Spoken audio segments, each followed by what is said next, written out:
This is the Safari.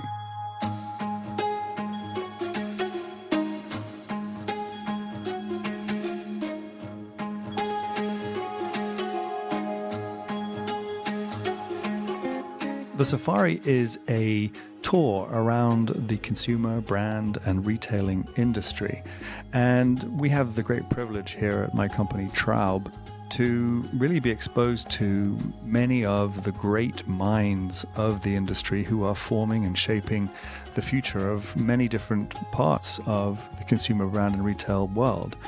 And I felt it was quite interesting for us to be able to not only learn from all of those people as we do every day, but memorialize it into a podcast which could then be shared with many of our friends and clients and you, obviously, the listener. Mazdack Rassi is the co-founder of Milk Studios, Milk Agency, and most recently, Milk Makeup, which has become in 4 years one of the fastest growing emerging brands anywhere. Rassi is one of the most down-to-earth, charming, smart people you'll ever meet when it comes to branding. He is a giant. He knows more about how to get young people to care about a brand, to create community, to bring hospitality into the consumer industry. And our discussion is wide-ranging, and I really urge you to stick it out all the way to the end because he is just a fountain of pearls of wisdom. And let's get started because it's fascinating stuff. Rassi. Hello. Thank you for doing this. Thank you for coming up here in 30-degree weather. Yeah, it's a bit cold. It's a bit cold. And well, thank you. So listen, we'll get right into this. You have been the sort of mastermind, or one of the masterminds. You're always very fair to your partners who are right there with you from the beginning. Milk Studios, Milk Makeup, Milk Agency, now also Camp David. This is an offshoot of that with one of your partners. Tell me a bit about the beginning of how Milk started, and we'll get to, obviously, later on where it's ended up. Sure. Thank you. Thank you for having me. You know, it all started with a neighborhood. And, you know, I think we always forget how lucky we are to build businesses and start in this incredible city, New York City. So for me, it was about 23 years ago in the meatpacking.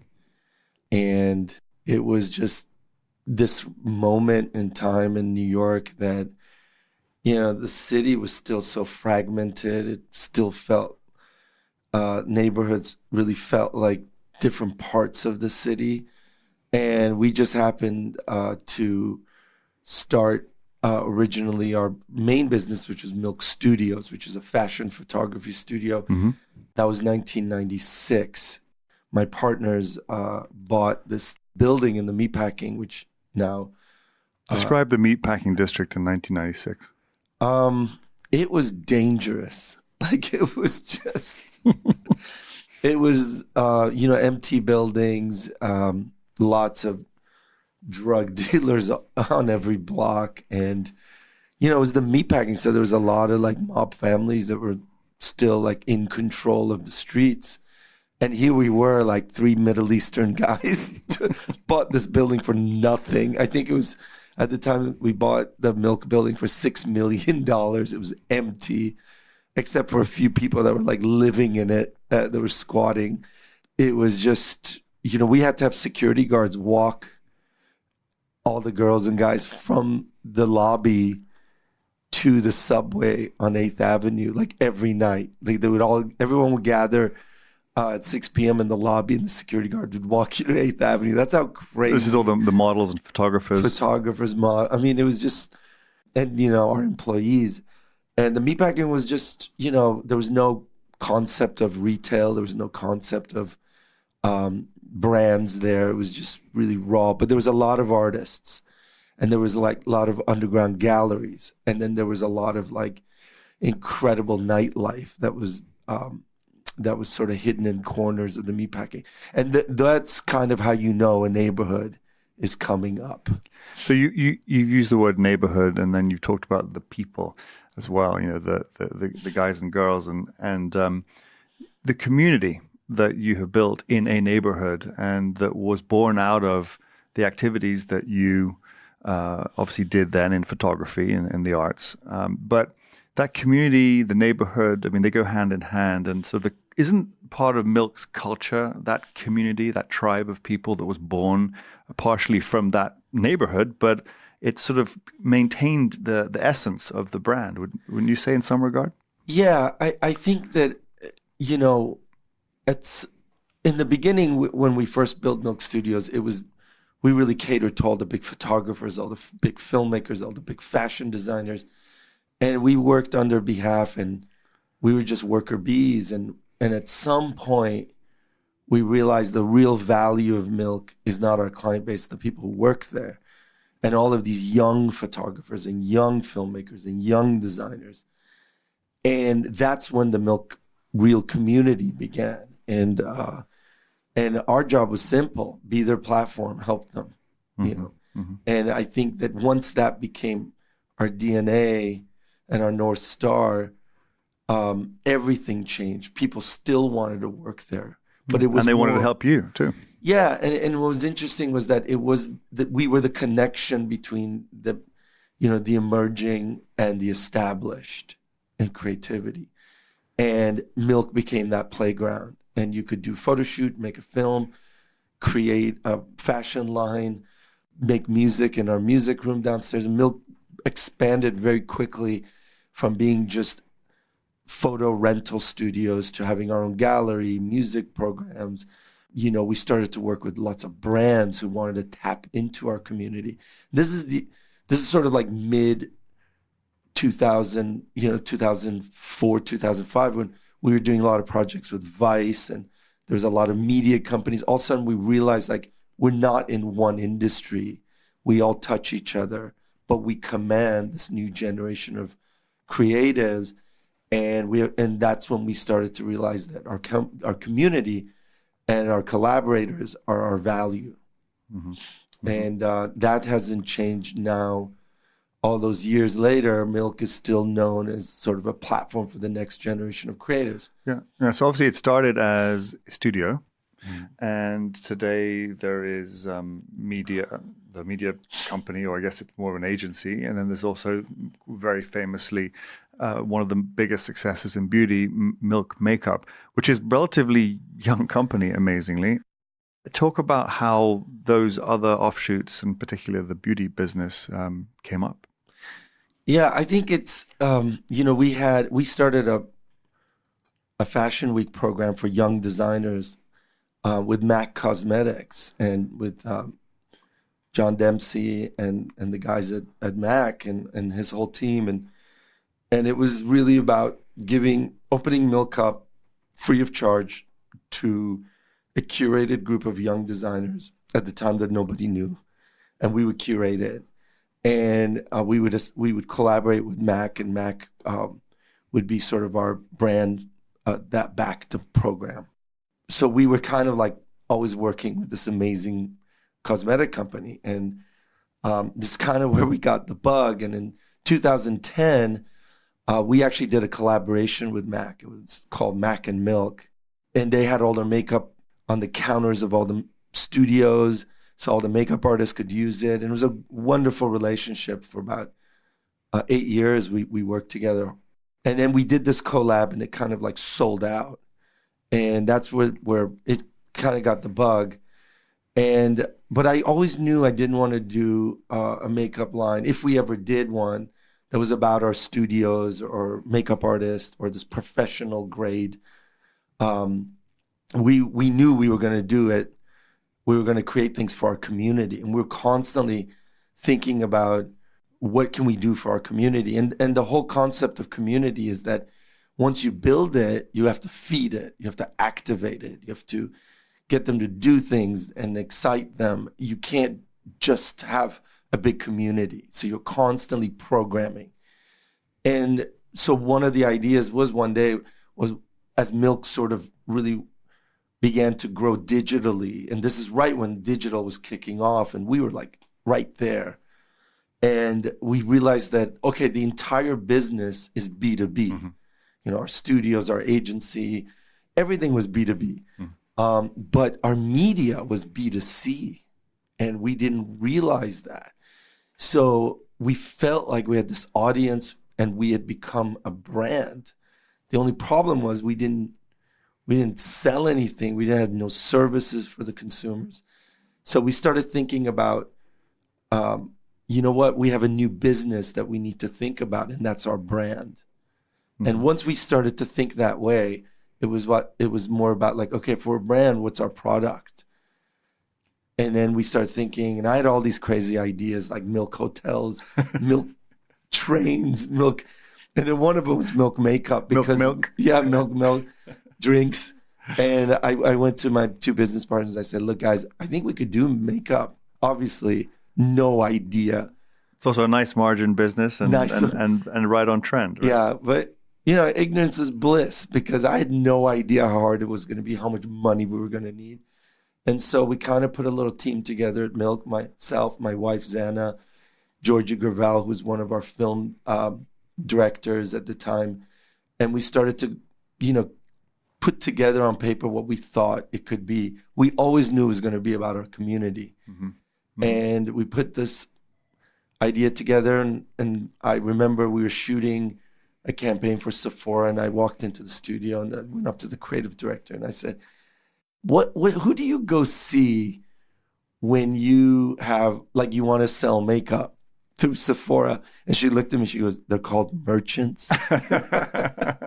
And so I said, yeah, do you think you can hook me up with someone? So we flew to San Francisco, presented our idea, and they were all over it. And it was... So talk a little bit, therefore, about the sort of the duality of brand and commerce, and in particular, in your case, content to commerce and the lifestyle to commerce. And many of the brands today, whether it be Outdoor Voices and Away and Glossier, they're all sort of doing the reverse, trying to create content. I would say Glossier maybe did their own, they did both from the beginning, but nonetheless, content and the tribe, the creation of that tribe and having people attach to what it is that you're doing, the skills, therefore, the cross-functional skills of knowing how to brand, knowing how to create community, but also now learning how to actually create product and then sell product and learn about different sides of the industry.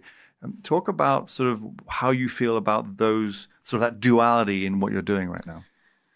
Yeah, I think that a brand today has to be living, you know, and it's has to be relevant, and it has to keep moving. And, you know, it needs to touch things and people, and, you know, that's how your community is built.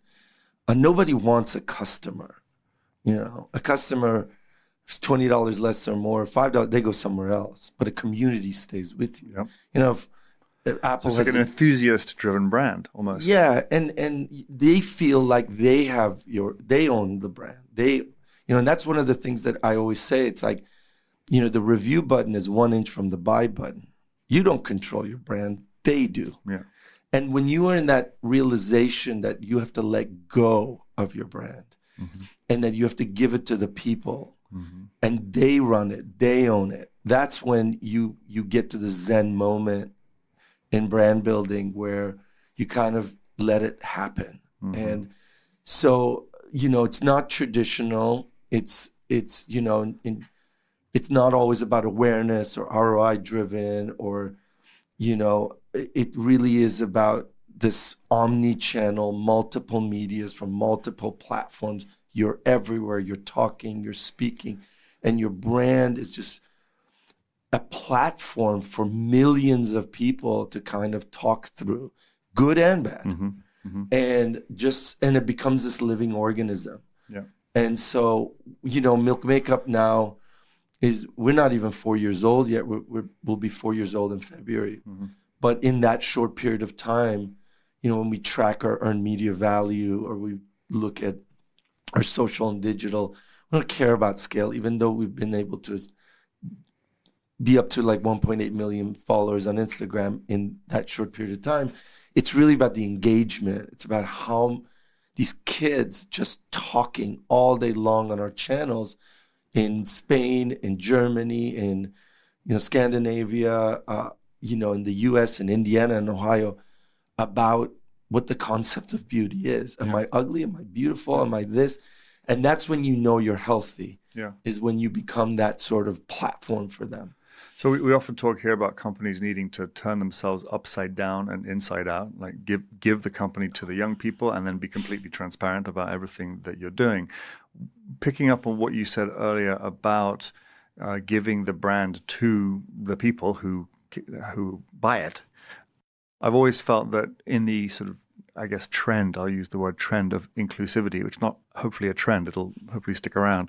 But nonetheless, it's something that's been on everyone's lips for maybe a few years. You guys, I feel from the beginning of what you did, gave the brand in a way that said, look, the way I interpret it, or the way I sometimes articulate it, is Milk Makeup said, forget the makeup artist for a second. You guys are the makeup artists, and we're the paint, or we're the color, and you guys are the canvas too. So just go for it. And it's very different, I think, from some of the past iterations of color businesses and beauty business that said, we're going to push a style onto you.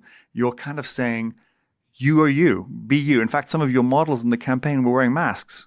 Right? So talk about all this way of saying you be you. Well, we were in this really unique position because we were, Milk Studios. We were Milk for so many years. So we shot everyone else's campaign. So I watched the beauty industry, what it was doing. And I realized, there's nothing wrong with supermodels. I mean, they work at Milk every day, but I just knew that all the girls back, in Indiana and Ohio and Utah will never look at them and go, I could look like her. Yeah. I could be like her. So we were, when we launched, we could have used celebrities. We knew all the big models. We knew all the big photographers. But we launched with just 7 kids. And some of them were, stylists. Others worked on the 3rd floor for another company. We grabbed in the elevator. The concept of street casting. And we didn't use a big photographer. We used the upcoming one. And it felt really like our community, and felt, we just didn't feel that in the beauty industry, you just needed to see another celebrity or another model representing your brand. Mm-hmm. And so we went a little bit differently. And that is really the inclusivity of saying that, our community is our VIP. It's our celebrity. It's the brand is the most important thing. It needs to be, to say it a little bit differently, like we wanted to be the canvas and we want our community to be the paint. Yep. And so you will never hear Milk Makeup say how to do your eye, how to do your look or your lip. It is just about like a million kids talking about a lip. Yeah. And it's fascinating. Doing it their way. And there's no right or wrong. Yeah. And so we stayed away from like big makeup artists. We, nothing against them. They work with us all the time. We didn't want to sort of that, that smoky eye that we knew like 6 people in the world can do. Yeah. We get this kind of like crazy eye that like, girls doing, between leaving work and going out at night in the back of a taxi cab in 5 minutes. Yeah. That was the utilitarian aspect of Milk Makeup. Yeah. It's like everybody drops their stuff on the floor. Everybody, kind of the cab stops you accidentally. And we thought that was really where the narrative was in this idea of like how you make yourself up. Yeah. But we also then quickly realized it's not about your look. It's what you do in it that matters. Mm-hmm. So we started to hone in as content creators on like, okay, that's great. You look wonderful, but tell us what you do. Mm-hmm. And then all of a sudden, our community just started talking about how hard it is to get your first job out of college, move to New York City. That kid in Ohio who dreams about escaping and coming to a big city, working in the creative fields. That's when it ggets interesting. Yeah. Not about us. Yeah. It's about the people. No, it's obviously caught on like wildfire. You made me think about something that I read about you saying that if you hadn't gone into do what you do, or maybe, I guess, Milk at the beginning, you'd have gone into hospitality. Yes. And listening to you speak, you sound like someone who is in hospitality, who's thinking of the guest. Yeah, And, always. and so, I know that hospitality has actually evolved in your life to other businesses. So within Milk and within other businesses that I'm sure you'll touch upon, such as Camp David, talk about hospitality, the industry, the business of hospitality, and how you think about it applying to what you do. So I think it's in my blood, being Middle Eastern. It's, you break bread. You if it's your last piece of bread, you give it to your guest, right? And your enemy stays with you, and they have a good night. You take care of them, and that's been with me. And I think that's what Milk, the studios, we never treated it as a studio. It was like a hotel, It's like a hangout too. It was a hangout. It was like the Four Seasons. We hired people out of the Cornell School of Hotel Management when we launched Milk Makeup, and instead of having a gift shop, we had an equipment room. But it was like, instead of 300 doors, we had 10. But it was all about hospitality and making people feel at home. And we really brought that to Milk, and it's been with everything we do. We want people to feel very comfortable with us, the brand, what we stand for. And it also was this incredible place that everyone wanted to be at. Like, I remember once I was giving a tour at Milk, and it just happened, like I start on the 8th floor, come out, there's like 5 Victoria's supermodels walking out of the studio, and they're all like, "Hi, Rassi." We're like, "Hi." I think it was with the banker. So he's just like, "Wow, this is what happens every day." Then we go downstairs to the 2nd floor. How much money do you want? I opened the door, and it's like Kanye West sitting in there working on his Yeezy shoe. He was there for months, like working on. And then we go all the way down through the gallery. We have a music room in the basement. Go open the door. It's like Patti Smith rehearsing there before she went on tour. And that's Milk, right? It was like, this guy's looking at me like, did I just go through all this building? And I said, yeah, that's what happens here. And it's really special. It happens organically.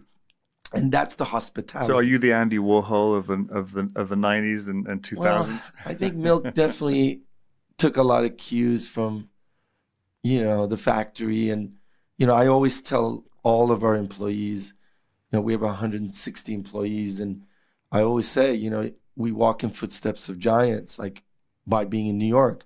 You walk outside, Warhol walked in these streets. Basquiat walked in these streets. Like, now you walk in these streets. Like, New York City is our number one inspiration in everything we do. And in our brand and hospitality, everything comes from this amazing town. So I always feel like we have to take full advantage of this incredible place we live. It's really amazing.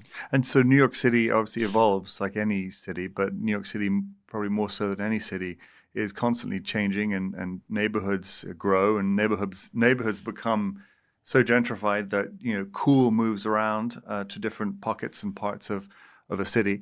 How do you see New York City today? I mean, it's a very different place today than it was when you started in 1996. Well, as I said in the beginning, we bought that building for $6 million.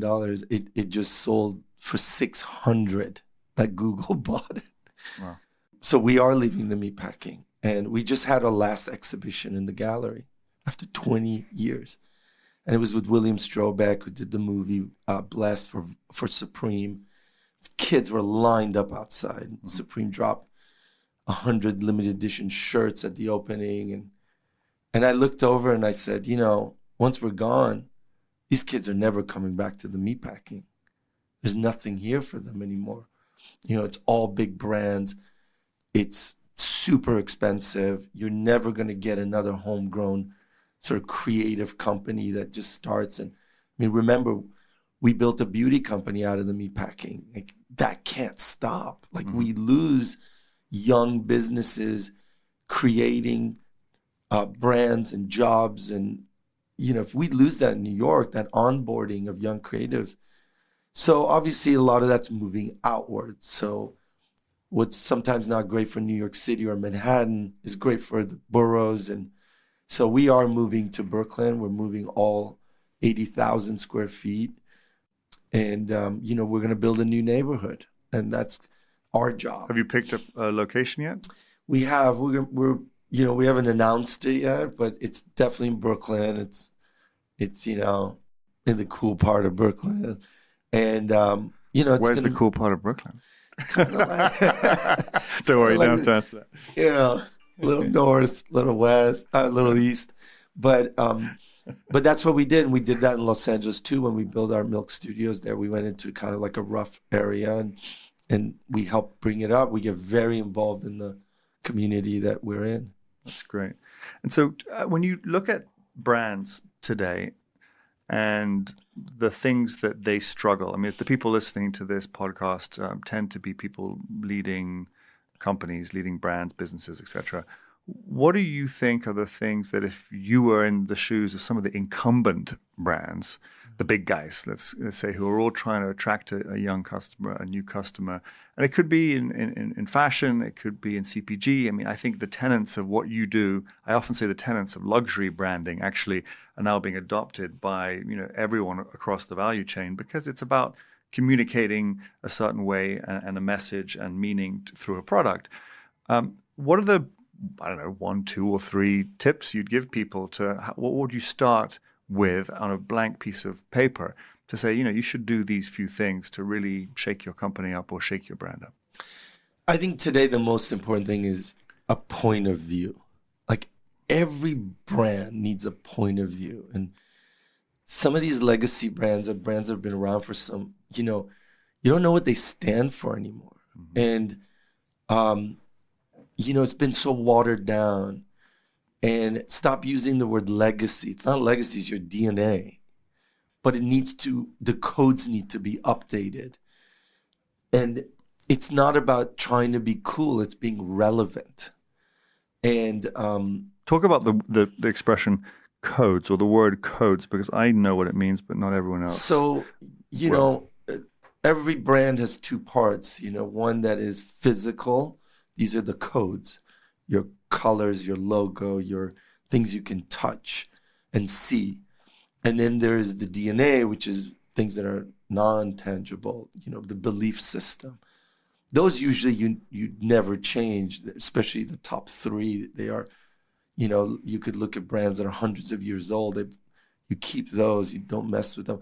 But you have to update the codes. The codes can be updated. Yeah. And to be more relevant in people's narratives today and what goes on in the world and internationally. We are expanding very quickly internationally with Milk Makeup, and the concept is think globally but act locally, right? Mm-hmm. So I go to every region. Mm-hmm. I walk in the streets. I talk to the kids. I walk into every store. I try to go out to all the bars and clubs at night to see what the kids are doing.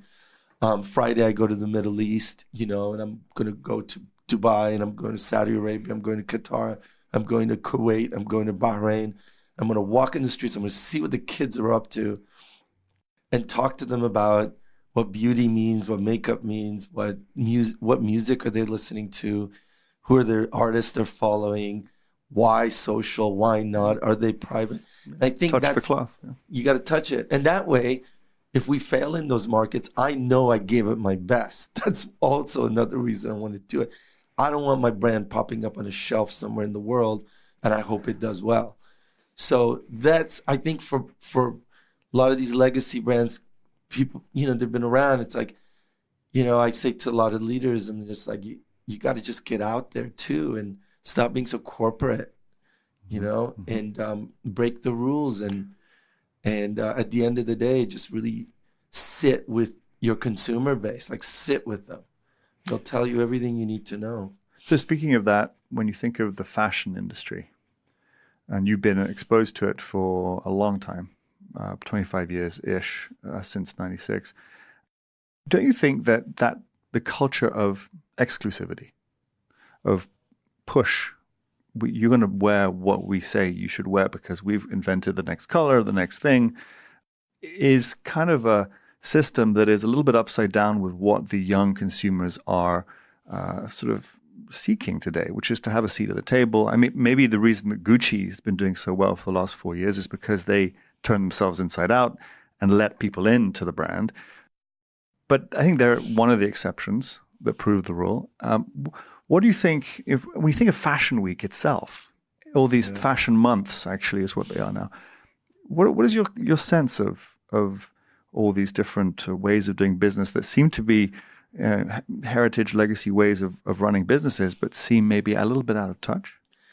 Yeah, I mean, look, digital changed everything, and there's still people that haven't got their heads around that. And I think when you looked at what perfect examples Fashion Week, and we were very involved in it, was that it was a B2B concept. You know, it was businesses coming together. It was media on one side and buyers on the other side. There was real commerce that happened. And now the media, you know, is instant. You know, you don't see editors really at shows anymore. It's just bloggers and whatnot. And then on the other side, everyone stopped buying at the shows. So it became a marketing, consumer-driven event. And you question, like, do we really need it? Because at the end of the day, it's just become content. And and it costs so much money for these designers to be involved. So it's almost made no sense. And you know, brands don't want to be involved in it, so it's harder and harder to produce these big shows and get someone to pay for them. I just think the power went to the people. So you can't be a brand. The word luxury became a dirty word. What does that mean? Exclusive. There's a great study that we did at Milk in our agency. I think in 2004, there was a survey that kind of we did. It was like, what is luxury? And then we did it in 2014, 10 years later. And in 2004, it was like 80% of the time, it was like a Louis Vuitton bag. You know, one day when I get to fly in a private jet, you know, a Ferrari. I mean, it was a very material. It was like quality. And in 2014, what is luxury? It was like spend 10 minutes with my kids. Put my bare foot in hot sand at a beach, turn off my cell phone, read a book. Like that's what luxury became in 10 years. Yeah, very almost spiritual. Spiritual, personal, nothing to do with material objects. It was about experience. Yeah. And I think that's when you knew luxury brands were in trouble if they didn't reinvent themselves. And I think, like your point, Gucci did an amazing job. They're an experience. Yeah. You walk into the store, it's an experience. Yeah. It's not about the few anymore. That doesn't work digitally because digitally, it's about democracy now. I think at Gucci, they make you feel educated. You learn something from them when you're touching the brand, which is another piece to it. It's spirituality and education as well in some of these things. What I've always admired about you over getting to know you over the last 10 years, and in particular over the last 5 years through Parsons, is how humble you are. One of the things that's so authentic and wonderful about you is that humility.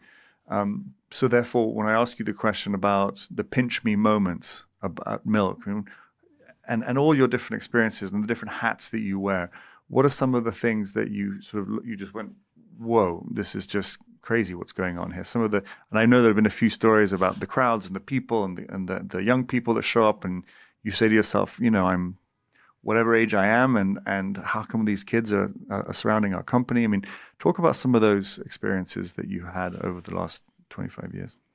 I think the first one for me was, I have so much gratitude towards him. It was Calvin Klein. You know, he lived at Milk. His shows were there for 8 years, so 16 shows in a row. And he became a mentor.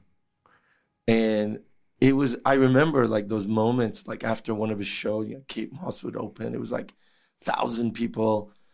It was like the pinnacle, you know, of New York Fashion Week.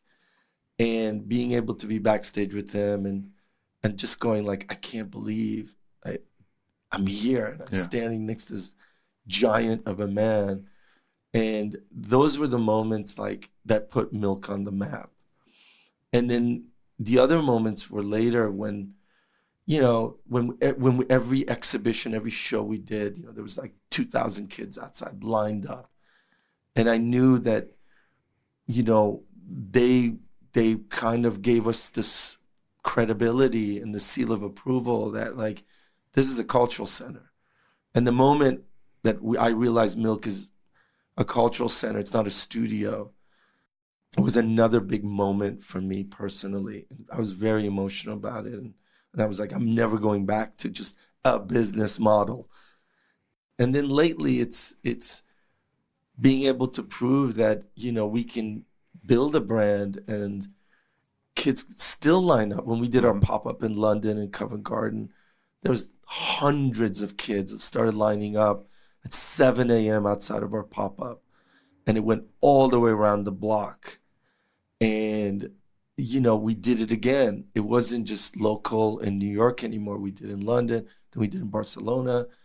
And as my dear friend Virgil always says, he's like, all we have to do, Rassi, is connect the kids. Like I always remember Virgil saying that to me when he created Pyrex and Off-White, when we used to work out of Milk a lot. And it was just this moment like, yeah, we're connecting the kids globally now. And to each other. To each other. And it's interesting because, we're sitting here under Marvin Traub's picture, and Andy Warhol said about Bloomingdale's back in the day that it was the museum of the people. And it was about, Marvin would call it Saturday's generation, where they would go to Bloomingdale's to get a date and hang out and meet each other. Yeah. It was sort of the Facebook of the time. And so hearing you say that, my partner Jeff always says there's nothing new in this world. It just comes back in different ways, right? And so you're just getting people together.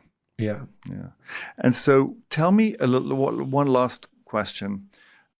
In the laboratory of cool that is Milk and everything that goes on with your team, what are the things that you're playing around with that you're noticing that are, just being formed in the kiln of Milk about, where things are going? What are you noticing?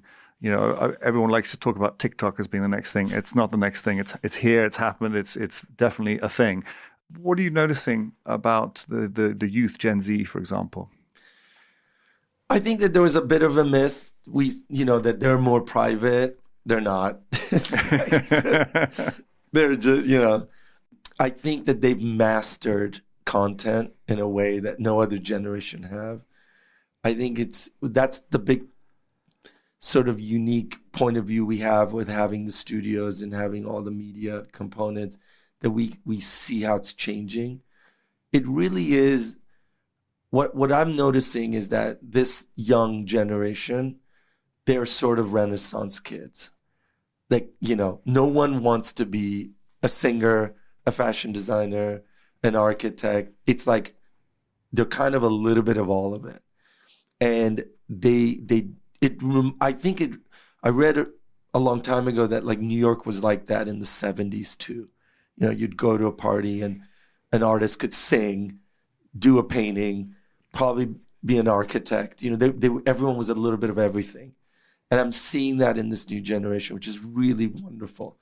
On top of being activists, they are multi sort of faceted.